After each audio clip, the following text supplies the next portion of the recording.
जो हकीकत को जानते हैं वो खुदा को पहचानते हैं।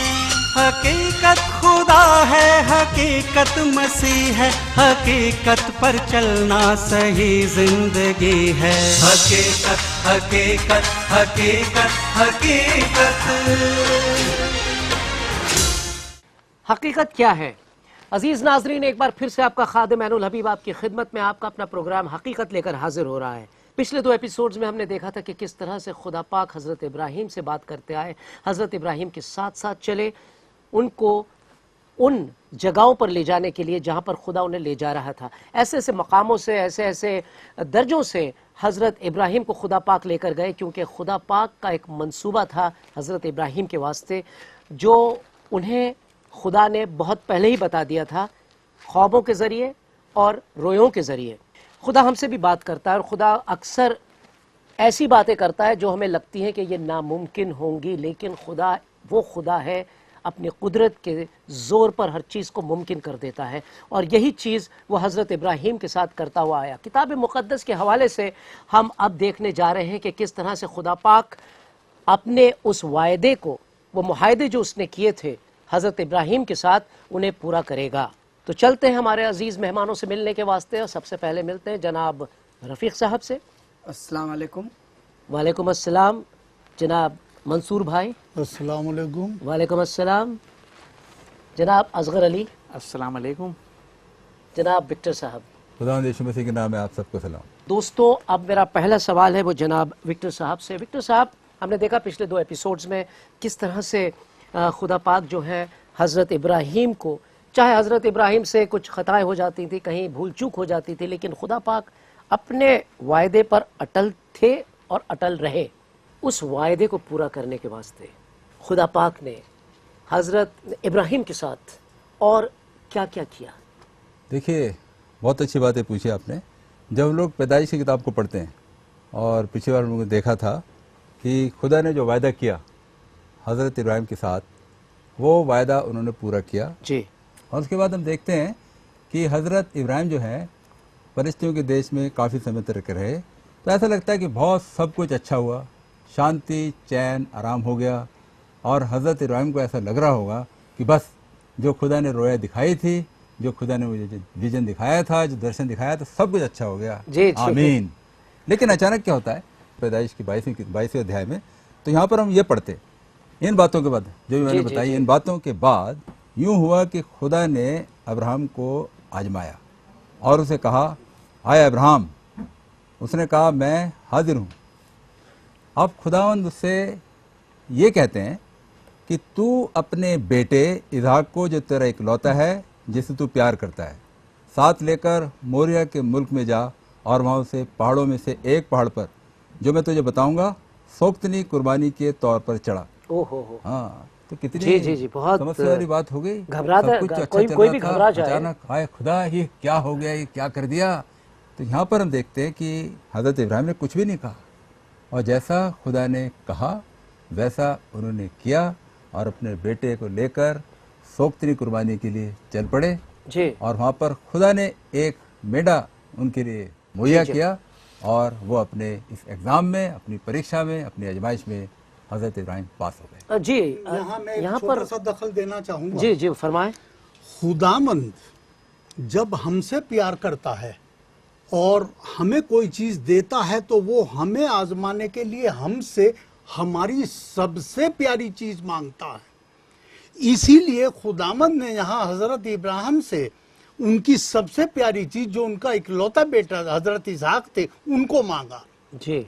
वो ये देखते हैं कि इनका ईमान मुझ पे क्या, पहली बात थी इकलौता बेटा, 100 साल की उम्र में पैदा 100 साल की बुढ़ापे में पैदा हुआ। और बुढ़ापे में अगर कोई औलाद मिले ना, तो ये जाहिर सी बात है कि बाप की पूरी मोहब्बत उसके ऊपर लग जाती है कि तू अपने इकलौते बेटा यानी हजरत इसहाक, जो तेरी बीबी सारा से पैदा हुई, तू ले जा और हमारे लिए कुर्बान कर दे। लेकिन यहाँ पर शायद इसके पीछे कोई और गहरी बात भी हो सकती है, जिसके बारे में हम तस्किरा करेंगे, बातचीत करेंगे।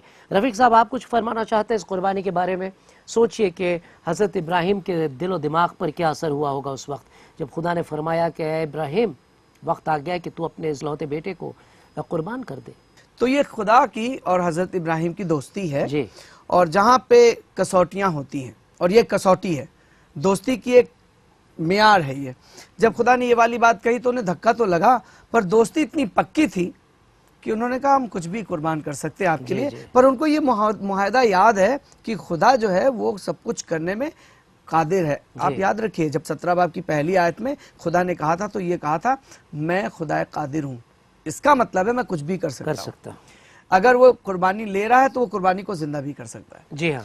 लेकिन इसका दूसरा पस मंजर भी है, ये एक आने वाले जमाने की पेशन गोई भी है। जी।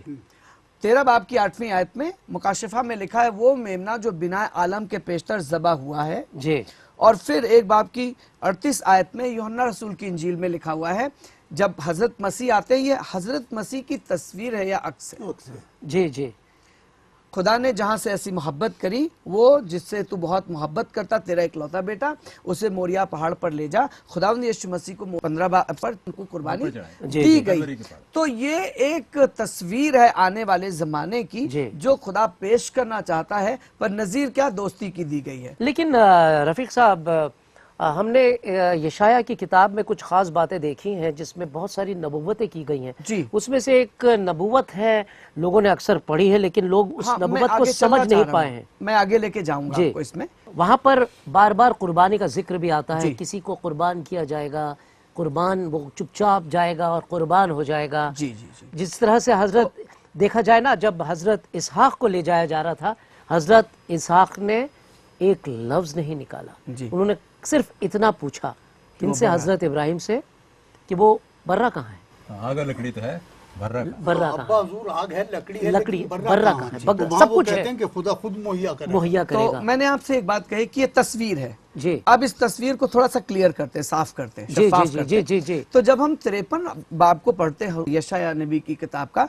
तो वहां पर लिखा है कि जो कलाम, जो पैगाम हमको दिया गया उस पर कौन ईमान लाया और खुदावंद का बाजू किस पर जाहिर हुआ। जी जी। और तब लिखा हुआ है कि उसकी शक्ल ऐसी नहीं थी, हजरत मसीह की शक्ल बिगाड़ दी गई थी। फिर लिखा हुआ है कि हमारे गुनाह उनके ऊपर लाद दिए गए। फिर लिखा हुआ है कि उन पर कोड़े मारे गए। फिर लिखा हुआ है 53 बाब की 5वीं आयत में कि हमारे सारे गुनाह उन पर लाद दिए गए। और फिर लिखा है जैसे भेड़ चुपचाप ज़बा होने के लिए जाती है वैसे ही वो भी ले जाया गया। और जब हम हजरत मसीह की कुर्बानी की तरफ जाते हैं खुदावंद के कलाम में, मत्ती रसूल की इंजील, मरकुस रसूल की इंजील और लूका रसूल की इंजील में पढ़ते हैं, तो खामोशी के साथ में यहाँ तक पिलातुस कहते हैं कि तू खामोश क्यों है। पर ये पेशन गोई है, ये आज नहीं, ये हजारों साल पहले खुदा ने अपना मंसूबा बांधा था। खुदा देखिए अजल से अबद तक है जी। खुदा के लिए वो समय, ये समय और आने वाला समय सामने जो है उसके। जी, बिल्कुल। लेकिन हम जो है वो शाहिद हैं, हम शवाहिद हैं। हम देख रहे हैं कि कैसे खुदा मसीह की तस्वीर को साफ करके हमको नजात तक लेकर के जा रहा है। जी, जी। और कैसे वो हजरत इब्राहिम के वसीले से, उनके बेटे की कुर्बानी के वसीले से, और एक जगह किताब में एक बड़ी कुर्बानी खुदा ने करी। कोई किताब है जी? हाँ, एक किताब है जी, बहुत सारी जी। मैंने ये पढ़ा है किसी किताब में, किसी मजहबी किताब में जी, जो अलग ही ईमान है उनका कुछ। हाँ, एक बड़ी कुर्बानी, ये वो बड़ी कुर्बानी है जो बिना आलम के पेशतर खुदा ने तैयार करी। जी, जी। और जब जमाना आया वाला, तो आज से 2000 साल पहले कलवरी के क्रूस के ऊपर खुदा ने यीशु मसीह को खींच दिया। आप मुकाशिफा 13:8 जो का आपने हवाला दिया था कि ये खुदा का बर्रा हजरत मसीह हैं जो दुनिया के बनाई आलम, यानी जब से दुनिया पैदा हुई है ना, तब से ये कुर्बान हुआ। और हम इसका कहीं ना कहीं अक्स देखेंगे पैदाइश 2:21 में, है ना, कि हजरत आदम और बीबी हवा की जब पैदाइश हुई है ना, तो 3 बाब में गुनाह आया। और 3:21 और 22 में लिखा है कि फिर खुदा ने उन्हें एक चमड़े का लिबास पहनाया। जी जी। तो लोगों का ये सवाल है कि भाई चमड़े के लिए कहीं ना कहीं कुर्बानी की जरूरत तो पड़ेगी, नहीं तो चमड़ा आएगा कैसे? तो उनका ये मानना है कि वो खुदा ने कुर्बान किया था और उस बर्रे की चमड़े से इनका लिबास बनाया था। अब गुनाहों से माफी के लिए हम देखते हैं कि हजरत कैन और हाबिल के भी जहन में ऐसी कुछ ख्यालात था कि उन्होंने जब गुनाह किया है तो इस गुनाह से माफी हासिल करके खुदा के पास जाने का एक जो रास्ता है वो है कुर्बानी चढ़ाना। अब आगे हम जब हम पढ़ते हैं खासतौर से 8:20 और 21 में हजरत नूह के बारे में, हजरत नूह भी देखते हैं कि दुनिया का हलाकत हो गई, सब लोग मर गए और अब वो भी सोच रहे हैं कि खुदा के पास हम जाएं तो कैसे जाएं। उसकी इबादत कैसे करें हम, और वो अपने जहन में इस बात को इंस्पिरेशन मिलता है या इल्हाम मिलता है कि वो कुर्बानी करें। और तब हम देखते हैं कि उसी कड़ी में एक कड़ी है जो हजरत इब्राहिम के बारे में है। तो ये तमाम कुर्बानियां, एक कुर्बानी जो बड़ी कुर्बानी जिसे कहते हैं, अजीम कुर्बानी कहते हैं, कामिल कुर्बानी कहते हैं, उसके तरफ इशारा है। और कुछ स्कॉलर्स का ऐसा मानना है कि खुदा इसराइलियों को इन तमाम किस्सों के जरिए ये बताना चाह रहा था। अब जैसे अब खुरूज पढ़ेंगे 12 का 1 से लेकर 46 में, तो एक मेमने की ज़बह करो और उसकी हड्डी मत तोड़ना। लेकिन वो बर्रा है कौन? 1 का 29 में लिखा है खुदा का बर्रा, लेकिन वही यूहन्ना 19 के 34 में लिखा है कि हजरत मसीह को जब सलीब पर एक बर्छे से सिपाही ने बेधा तो कहा कि उसकी कोई हड्डी नहीं तोड़ी गई। क्यों? ताकि वो पेशन गोई पूरी हो। तो हम देखते हैं कि एक एक खड़ी करके खुदाबंद इन लोगों को समझा रहा कि एक आने वाली कामिल मुकम्मल कुर्बानी है जिससे इंसान को गुनाहों से माफी मिलेगी। जी हाँ, देखिए अगर आप हजरत अय्यूब की किताब पढ़ेंगे, अय्यूब की किताब जो कहते हैं कि सबसे पुरानी किताब वही है बाइबल की, हालांकि उसका नंबर बाद में आता है उस फेरिस्त के अंदर। वहां पर हमने देखा कि हजरत अय्यूब सुबह और शाम कुर्बानियां दिया करते थे। एक बार की 6ठी आयत में लिखा। और हमने ये भी देखा है कि बनी इसराइल, उसको हिदायत दी गई थी बनी इसराइल को कि वो कुर्बानियां दे। और हमने ये भी देखा है कि ज़माने में, दुनिया में आज भी अलग अलग जगहों पर कुर्बानियां दी जाती हैं, चाहे वो खुदा की नज़र होती है चाहे किसी और चीज़ की नज़र होती है, कुर्बानियां ज़रूर दी जाती हैं जानवरों की। जी हाँ, तो कुर्बानी का सिलसिला क्यों है, ये खून बहाने का सिलसिला क्यों है, इसके पीछे क्या मसरफ है खून बहाने का? जी वही एहबार यानी लेविटिकस 17 का 10 और 11 में खुदाबंद फरमाता है हजरत मूसा के जरिए कि तुम लोग खून मत खाना। क्यों? क्योंकि खून में जिंदगी है। यानी कि जिसे हम कोशेर मीट कहते हैं और जिसे हम हलाल कहते हैं, उसमें खून जो है इस तरह से ज़िबा किया जाता है जानवर को कि उसका सारा बहा दिया जाए, खाना नहीं। और इसे मैंने तुम्हारे कफारे के लिए दिया है। हिंदी में कहते हैं प्रायश्चित के लिए, अंग्रेजी में है एटोनमेंट के लिए। और ये जो कफारे और ये जो कफारे का जो मतलब है कि आप इक्वल वैल्यू का सामान दीजिए और इक्वल वैल्यू का सामान लीजिए। तो अब देखिए जानवरों का खून क्यों इंसान के गुनाहों के कफारा नहीं बन सकता है? आज इंसान की कीमत कितनी है और जानवर का कितना है? हाँ, नहीं हो सकता है ना। तो हिब्रू का ऑथर कहते हैं 9 और 10 बाब में कि ये तमाम कुर्बानियां कहीं ना कहीं इसराइल को या तमाम दुनिया को सिखाना चाहते थे कि एक बड़ी कुर्बानी आने वाली है। तो अब हजरत मसीह हजरत मसीह को कहा गया है कि वो इंसान है और खुदा है। ठीक है। और क्यों? क्योंकि उनकी जो जिंदगी थी बेऐब थी, उनमें कोई गुनाह मुलब्बस नहीं था और वो एक कामिल इंसान थे। इसलिए यूहन्ना कहते हैं 1 का 29 में कि देखो ये खुदा का बर्रा है जो तमाम दुनिया के गुनाहों को उठा ले जाता है। और आपने कहा था हजरत यशायाह, देखिए हजरत यशायाह तो एक रसूल थे, एक नबी थे, और उन्होंने इस हजरत मसीह के कामिल कुर्बानी के बारे में ये पेशन गोई की थी कि एक ऐसा शख्स पैदा होगा जो हमसे आपसे ज्यादा कीमती है, जो हमसे आपसे ज्यादा कामिल है। इसलिए उसके खून की कुर्बानी के जरिए हमारा आपका कफारा हो सकता है। ये जानवरों को और बकरी और इन चीजों के कुर्बानी से नहीं हो सकता है। एक बात मैं आपको बताना चाहता हूँ, वो जो वाकया आपने बताया था, जिक्र किया था कि जिस तरह से हजरत इसहाक को ले जाया गया था, खुदा ने कहा था कि ये तेरा इकलौता बेटा है, मुझे दे दे। मेरे सामने एक बहुत खूबसूरत मिसाल, एक कहानी मैंने सुनी थी इसी के ताल्लुक से कि जब कोई बादशाह, जो बहुत बड़ा बादशाह है, अपनी राय में से सबसे गरीब इंसान को बुलाता है और कहता है कि तेरे पास क्या है, क्या है तुझे सबसे अजीज चीज़? वो कहता है कि बस यही मेरी एक मिल्कियत है। और वो बादशाह कहता है कि मुझे ये चीज़ दे दे, मुझे चाहिए। हालांकि बादशाह का सब कुछ है, लेकिन उसकी चीज़ जब ले लेता है और वो आदमी खुशी खुशी वो चीज़ बादशाह को दे देता है। और ये बादशाह कामिल बादशाह है, ऐसा बादशाह जिसे किसी चीज़ की गरज नहीं है, जो सबसे मोहब्बत करता है। तो बदले में वो ऐसे शख्स को क्या देगा? सब कुछ दे देगा, सब कुछ दे देगा ना। तो अब अजीज नाजरीन, हम एक छोटा सा ब्रेक लेंगे, उसके बाद हम हाजिर होंगे और देखेंगे कि ये कामिल कुर्बानी क्या है और क्यों है। इसलिए है क्योंकि हज़रत इब्राहीम ने उस दिन खुदा की बात मानी थी, खुदा पर ईमान रखा था और वो किया था जो कोई भी आम बाप नहीं कर सकता है। बस हम गए और आया, देखिएगा आगे क्या होता है।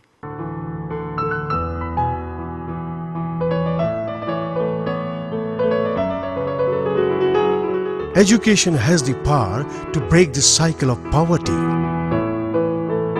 Sponsor a child. Donate for a cause. Invest in their future.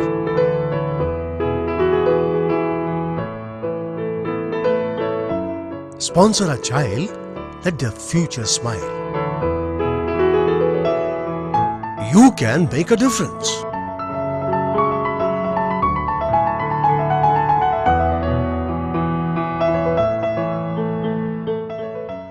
अजीज नाजरीन, जैसा कि हमने कहा, हम गए और वापस आ गए हैं और बात कर रहे थे कुर्बानियों की, और ख़ास तौर से उस कुर्बानी की जो मसीह ने हमारे लिए और आपके लिए दी है। ये माना जाता है, बहुत से लोग ये नहीं मानते कि मसीह सलीब पर नहीं गए थे, लेकिन तवारीख इस बात की गवाह है कि हज़रत मसीह को ही सलीब पे चढ़ाया गया था। बहुत से लोग ये भी नहीं मानते कि हज़रत इसहाक को पहाड़ पर ले जाया गया था, लेकिन हमारे पास बहुत सारे ऐसे सबूत हैं जो ये साबित करते हैं कि हज़रत इसहाक ही वो थे जिन्हें हज़रत इब्राहीम पहाड़ पर ले गए थे। अब मैं सबसे पहला सवाल जनाब असगर साहब आपसे करने जा रहा हूँ। पहला सवाल ये है कि हमारे पास वो कौन कौन से सबूत हैं जो ये साबित करते हैं कि हज़रत इब्राहीम अपने इकलौते बेटे यानी हज़रत इसहाक को अपने साथ ले गए थे कुर्बान करने के वास्ते? जी, इसके लिए हमें 6 बातों को देखना पड़ेगा। नंबर 1, जो हम पैदाइश 22 का 1 से लेके और 13 में जब हम पढ़ते हैं तो वहाँ पे लिखा है कि तेरा इकलौता बेटा इसहाक की तू कुर्बानी कर।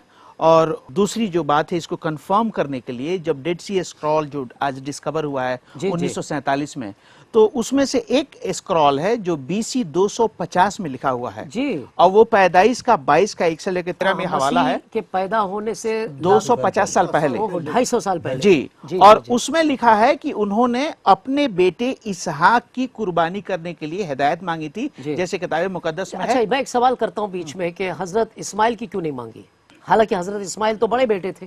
जी, अब देखिए, बाब 17 में पढ़ते हैं, 17 और 18 में, तो हालांकि ये इनकी दुआ थी कि खुदा मैं बुजुर्ग हो गया हूँ, मेरी वाइफ भी बुजुर्ग है और कहाँ औलाद होगा, होने दे कि इस्माइल बना रहे। और खुदा कहता था नहीं, क्यों?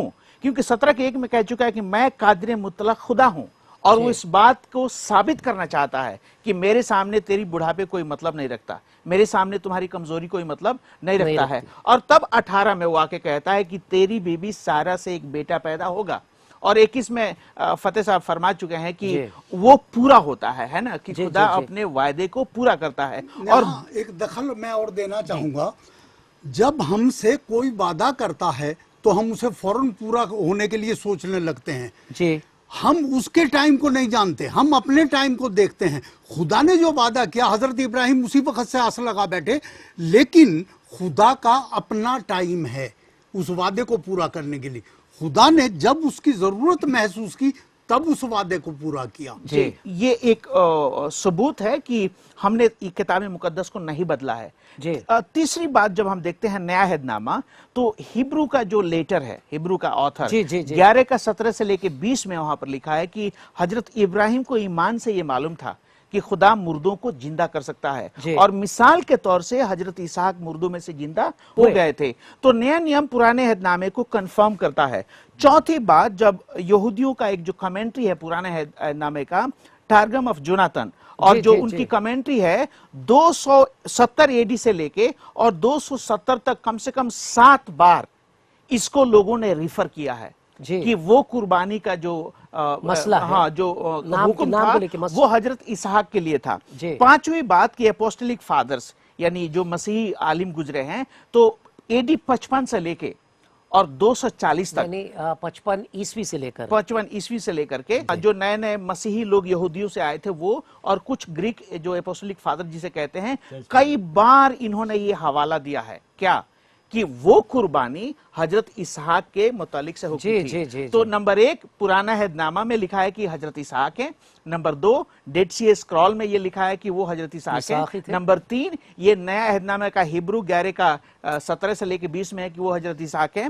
नंबर 4 यहूदियों का जो कमेंट्री है पुराना अहदनामा का, उसमें लिखा है कि वो हजरत इसहाक है, तफसीर है। और नंबर 5 अपोस्टलिक फादर्स इसको कई बार कोट किए हैं कि वो हजरत इसहाक है। और नंबर 6, ठीक है, आज तक ऐसा कोई डिस्कवरी नहीं हुआ है, ठीक है, जिसमें ये लिखा हो कि वो हजरत इसहाक ना हो बल्कि कोई और है, ठीक है। तो ये एक पुख्ता सबूत है कि वो कुर्बानी हजरत इसहाक के बारे में हुक्म था और दूसरे इंसान के बारे में। जी, जो आपने बातें बताई हैं उससे तो साफ तौर से ये तय होता है कि हजरत इसहाक थे, और वाजिबी तौर पर भी अगर देखा जाए तो हज़रत ईसाक ही हो सकते हैं, क्योंकि हज़रत ईसाक बीबी सारा से पैदा हुए थे उस अहद के मुताबिक जो खुदा ने हज़रत इब्राहिम के साथ किया था। जनाब मंसूर भाई, मैं आपसे ये पूछना चाहता हूँ कि हज़रत मसीह को वो मुकम्मल कुर्बानी किस वजह से ठहराया गया है? देखिए, कुर्बानी के लिए सबसे बड़ी चीज जो जानवर चुना जाता था जी, उसमें कुछ खास खुसूसियात होती थी जी, और उनमें एक खुसूसियात ये भी होती थी कि वो बेऐब होना चाहिए। जी, जी, जी। दूसरी बात, वो चीज कुर्बानी जो खुदा मांगता है वो हमको प्यारी होनी चाहिए। जी, जैसे कि हजरत इसहाक की कुर्बानी मांगी, वो हजरत इब्राहिम को सबसे प्यारे थे तो वो कुर्बानी मांगी। तो इसी तरीके से यूहन्ना में कहते हैं 3:16 में, खुदा ने दुनिया से ऐसी मोहब्बत की कि अपना इकलौता बेटा बख्श दिया। अब खुदा हमारे लिए कुर्बानी दे रहे हैं। हमने हजरत मूसा अलैहिस्सलाम ने जो कुर्बानियां ठहराई थी, कितनी गुनाह की कुर्बानियां आज के दौर में हम देते। हम चलने फिरने सोचने में, बोलने चालने में हर कदम पर गुनाह करते हैं। कितनी कुर्बानी दी जाती, मेरे ख्याल से एक भी जानवर दुनिया में ना बचता। खुदा, अच्छा दूसरी चीज, उनका पता नहीं वो पाकीज़ा। अब पाकीज़ा अल्फाज पे थोड़ा सा गौर करें। मसीह के बारे में जैसे कि हजरत जिब्राइल हजरत मरियम से कहते हैं कि मैं तुझे एक पाकीज़ा बेटा देना है। पाकीज़ा का मतलब क्या? पहली चीज है गुनाह से दूर जी, दूसरी चीज है बेऐब, बेदाग, ये सारी चीजें उसमें आती हैं। और वो जो इंसान किसी के तुखम से पैदा होता है उसमें ये सारी चीजें नहीं आ सकती, क्योंकि वो हजरत आदम अलैहिस्सलाम से गुनाह हमारे अंदर सरजद हो जाता है बीज के थ्रू। तो इसलिए खुदा ने उनकी पैदाइश को एक दुनियाई बाप की पैदाइश से अलग रखा, ताकि रूहानी पैदाइश, ताकि वो कलाम मुजस्सिम हुआ। जी हाँ, कलाम मुजस्सिम हुआ। और वो मुजस्मा जो था, या दूसरे मायनों में हम ये भी कह सकते हैं कि खुदावंद की रूह एक इनकारनेट हुई हजरत मरियम में आकर के, जो वो पैदा हुए। अच्छा, पैदा होने के बाद उनकी जिंदगी में जब हम 33.5 साल की जिंदगी देखते हैं, हमें कहीं भी ये नहीं मिलता कि उन्होंने ये गुनाह किया या किसी पर तोहमत लगाई या किसी को गाली दी या किसी को बुरा भला कहा। तो वो एक कामिल जिंदगी थी और वो कामिल बर्रा खुदा ने जो ठहराया था, हमारे के तमाम दुनिया के गुनाहों के लिए कुर्बान किया गया। खुदा ने, देखिए, बहुत बड़े बड़े पैगंबर आए, बड़े बड़े नबी आए, लेकिन किसी को भी इस लायक खुदा ने नहीं समझा। बेऐब किसी को कहीं नहीं, पाकीज़ा नहीं कहा गया, सबने गुनाह किया। ये बात देखिए, हजरत यूहन्ना जो फरमाते हैं 1:29 में कि ये खुदा का बर्रा है ना। अब यही यूहन्ना 8:46 में लिखा है, हजरत मसीह कहते हैं तुम में कौन है जो मुझे गुनहगार साबित कर सकता है जी। और तब लिखा है मत्ती और लूक में कि जब तमाम लोग इनको तमाम काहिनों के सामने इल्जाम लगा रहे थे, पायलट के सामने इल्जाम लगाए, हेरोद के सामने इल्जाम लगाए, तो एक तरीके से नेशनल सीबीआई ने उनका टेस्ट किया, उसको एग्जामिन किया। और एग्जामिनेशन के बाद पायलट ने क्या कहा, हम इसमें वो कोई दोष नहीं पाते, इल्जाम नहीं पाते जो तुम लगाते हो। बेशक हजरत इब्राहिम तैयार हो गए कुर्बानी देने के लिए, और मसीह और खुदा जो थे वो हमेशा फरमाते थे कि तेरे जरिए, तेरे ही जरिए हर एक खानदान, हर एक जबान वाला जो है बरकतों को हासिल करेगा। और आज वो सारी की सारी बरकतें मुहैया हैं हमारे लिए जब हम अपना ईमान हजरत मसीह पर ठहराते हैं। मैं एक बात कहना चाहता हूँ कुर्बानी के मामले में जी, कि कुर्बानियाँ सिर्फ 2 हुई हैं, हजरत इब्राहिम ने दी है और दूसरी खुदा ने दी है। बाकी कुर्बानियाँ, कुर्बानी का मतलब है जब आपको लगे, मालूम कुर्बानी कौन देता है? बकरी। अगर आप बकरे की दे रहे हैं तो बकरे की माँ दे रही, क्योंकि उसका बच्चा मर रहा है, उसको लग रहा है। ये जो कुर्बानी जिसमें आपको लगता है, जिसमें आपको मुश्किल पेश आती है, वो होती है जो हम अपनी किसी चीज को देते हैं जी। जब हजरत इब्राहिम अपने इकलौते बेटे को लेके जा रहे होंगे, उनके दिल से पूछिए, ये कुर्बानी है। कुर्बानी ये नहीं है कि आपने किसी दूसरे के बच्चे को पाला और दे दिया, अपने बच्चे को दीजिए। और इसलिए खुदा ने जहां से ऐसी मोहब्बत करी कि उसने अपना इकलौता बेटा बख्श दिया, इसलिए लिखा है उसने अपनी शक्ल, अपना चेहरा फेरा था। हज़रत मसीह ने जब कहा क्यों छोड़ दिया, उससे ये बर्दाश्त नहीं हुआ क्योंकि वो उसका बेटा है। और मैं 2 बातें कहना चाहता हूँ खुदा के कलाम में। खुदा के कलाम में हमेशा शवाहिद रहे हैं, गवाह रहे हैं। पिलातुस ने गवाही दी, यूहन्ना ने गवाही दी, यीशु मसीह ने कहा कौन मुझ पर। अगर आपको खुदा के कलाम में शवाहिद नहीं मिलता तो पिलातुस का तवारीख उठा करके पढ़ लीजिए, वहां पे आपको मिल जाएगा। पर आप किसी भी चीज को अपनी किताब के कारण से आप नेस्त और नबूद नहीं कर सकते, आप उसको मंसूख नहीं कर सकते। आइए हम सबूत ढूंढें, और जब आप सबूत के बिना पे आकर के खड़े होंगे तो आपके पैर से जमीन निकल जाएगी। आप ये कह नहीं पाएंगे कि हजरत मसीह कुर्बान नहीं हुए, मसलूब नहीं हुए। इनके शवाहिद हैं, गवाह हैं, देखिए आप और हम सबूत है। रफीक साहब, आप और हम यही मानते थे, यही समझते थे जी। हमको ये इल्म नहीं था, हम जो थे अंधे हो गए थे, लेकिन खुदा ने हमारी आंखों को खोला और आज हम जो हैं रूशनास में सच्चाई से, और इसलिए हम खुदा का शुक्र अदा करते हैं। और ख़ास तौर से हमारे जितने भी नाजरीन हैं उनके लिए दुआ करते हैं कि वो भी इस बात पर ईमान लाएं, क्योंकि इसी में उनकी मग़फ़रत है, इसी में उनकी बख्शाइश है। जनाब विक्टर साहब आज कुछ फरमाना चाहते हैं? मैं ये कहना चाह रहा था कि शायद मुश्किल से 60 साल भी नहीं हुए, एक फ्रैंक मॉरिसन नाम का एक लॉयर जी, जो कि चर्च ऑफ इंग्लैंड का लॉयर था और चर्च का बहुत अच्छा सदस्य था जी, उसने ये कहा कि ये जो कुर्बानी की बात करते हैं मसीह लोग, ये खुदा यीशु मसीह की जी उठने की जो बात करते हैं, ये सब बेकार है। और उसने छानबीन शुरू की, आप इसको इंटरनेट पे चेक कर सकते हैं। उसने छानबीन शुरू की ये कहने के लिए कि ये हकीकत थे नहीं, कोई जीसस क्राइस्ट यीशु मसीह नाम का व्यक्ति कोई आया नहीं जी, कोई मरा नहीं, कोई मुर्दों में से जी नहीं उठा जी। और उसने एक के बाद एक के बाद एक के बाद दलीलें पेश की, दलीलें पेश की। और अपनी जो किताब उसने लिखी है, उस किताब का नाम है हु रोल्ड द स्टोन, यानी कि पत्थर किसने हटाया जी। और उसके पहले अगर 4 चैप्टर आप पढ़ेंगे तो उसमें ऐसा लग रहा है कि ये तो बहुत ही अजीब बात लिख रहा है, लेकिन उसके बाद के चैप्टर में आप देखेंगे ये कहता है कि जो भी कुछ देखा, जो भी कुछ मैंने सर्वे किया, जो भी कुछ पता लगाया, उससे ये पता लग गया कि खुदावंद यीशु मसीह वास्तविक थे, खुदावंद यीशु मसीह की सलीब पर मौत हुई, कुर्बानी दी गई और खुदावंद यीशु मसीह मुर्दों में से जी उठे। क्योंकि ये खुदा का काम है अजीज़ों, ये खुदा का काम है और खुदा अपने काम में हर किस्म का सबूत छोड़ देता है। ये मत समझिए कि उसमें खुदा की सिग्नेचर नहीं थी।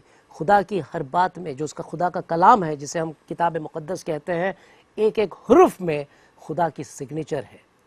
तो अजीज़, अब हम आपसे इजाज़त लेते हैं, फिर मिलेंगे और आगे कुछ और ख़ास बातें आपको बताएंगे रोयों और ख्वाबों के ताल्लुक़ से, जो खुदा ने अपने नबियों को बताई थी और जिससे हम काफ़ी फ़ायदा उठा सकते हैं। तो बस अब हम जाते हैं और फिर हमारी मुलाकात होगी। इंतज़ार कीजिएगा, जल्द मिलेंगे, तब तक के लिए खुदा हाफिज़। हम तहे दिल से हकीकत प्रोग्राम के चाहने वालों का शुक्रिया अदा करना चाहते हैं। यह आपकी दुआओं का सिला है और साथ ही आपके दिए हुए मोहब्बत भरे भेंट, नजराने और हदियों से मुमकिन हुआ है कि हमारा प्रोग्राम इतने लंबे अरसे से यहाँ चलाया जा रहा है। आप कहेंगे ये खुदा का करना है, बेशक, मगर साथ ही साथ खुदा ये भी तो फरमाता है कि उसके बंदे उसके काम में उसका हाथ बटाएं। आप चाहें तो आप हमारे साथ इस मुबारक काम में शरीके कार बन सकते हैं। आप पूछेंगे कैसे? बस अपनी भेंट, नजराने और हदिये आप इस दिए हुए पते पर रवाना कर दें। अगर आप इस बारे में और जानकारी चाहते हैं तो हमें इस पते पर खत लिखें। पोस्ट बॉक्स नंबर 8028, नई दिल्ली 110033। फिर आपसे दोबारा रूबरू होंगे इसी वक्त। तब तक के लिए शुक्रिया। खुदा हाफिज। वो खुदा को पहचानते हैं, हकीकत खुदा है, हकीकत मसीह है, हकीकत पर चलना सही जिंदगी है। हकीकत खुदा है, हकीकत मसीह है, हकीकत पर चलना सही जिंदगी है। हकीकत हकीकत हकीकत हकीकत।